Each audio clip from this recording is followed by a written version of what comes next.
सारंगढ़ बिलाईगढ़ जिले की ग्राम पंचायत रामटेक में रहने वाले वासुदेव खड़िया का शव खून से लथपथ झाड़ियों के पीछे मिलने से गांव सहित आसपास में हड़कंप मच गया। वासुदेव खड़िया को पहले तो गला दबाकर मौत के घाट उतारने की कोशिश की गई, लेकिन जब वासुदेव गला दबाने से भी नहीं मरा तो उसके सर को पत्थर से कुचलकर आरोपियों ने उसे बड़े ही बेरहमी से मौत के घाट उतार दिया।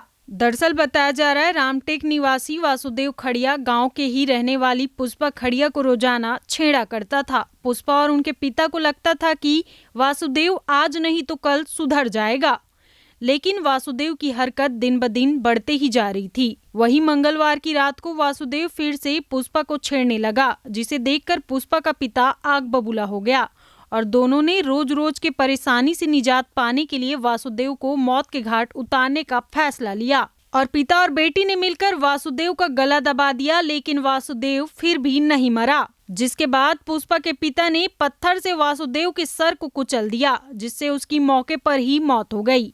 वही घटना को अंजाम देने के बाद आरोपी ने शव को एक खेत के किनारे झाड़ियों में फेंक दिया। वहीं मामले की जानकारी मिलते ही सारंगढ़ पुलिस घटनास्थल पहुंची और महज 48 घंटे के अंदर हत्या की गुत्थी को सुलझाकर आरोपी पुष्पा और उसके पिता को गिरफ्तार कर न्यायिक रिमांड पर जेल भेज दिया।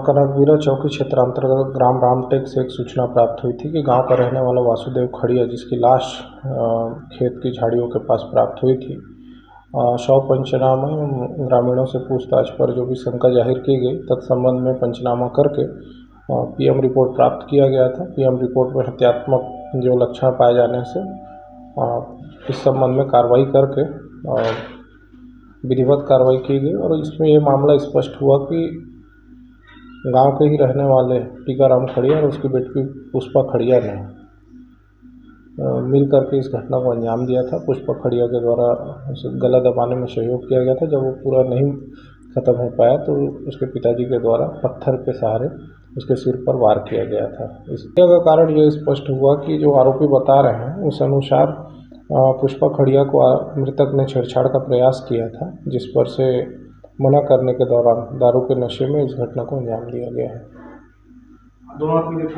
दोनों आरोपी अभी गिरफ्तार हैं और अपराध सबूत पाए जाने से माननीय न्यायालय उसे विधिवत पेश किया गया है। Bureau report ASEAN 24।